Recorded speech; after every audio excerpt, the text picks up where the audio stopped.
DFA statement on the ceasefire agreement. So ang Department of Foreign Affairs ng Pilipinas ay nagbigay ng pahayag ukol sa ginawang ceasefire agreement ng Israel at Iran. So para po maintindihan nating lahat, so basahin ko po at tagalugin po natin para po lahat ay makakaintindi.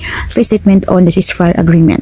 Pahayag ng DFA sa ceasefire agreement. Ngayong araw lang po ng June 25, 2025, malugod na tinatanggap ng Pilipinas ang pag-anunsyo ng US ng kasunduan sa tigil putukan sa pagitan ng Israel at Iran. Umaasa na ito ay magiging isang mahalagang hakbang tungo sa paggamit ng pangmatagalang kapayapaan sa rehiyon.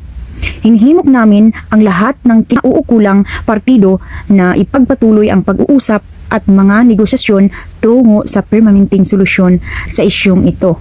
Basahin po natin maigi ang statement ng Department of Foreign Affairs ng Pilipinas para po maintindihan natin. Sa mga kababayan ko pong alitungin sa Saudi Arabia at kung saan ka man dito sa Saudi Arabia, kung sino pong hindi naka-follow sa ating Philippine Embassy dito sa Saudi Arabia, i-follow po natin para updated po tayong lahat sa mga pangyayari. So, ingat po tayong lahat. Maraming salamat po. God bless.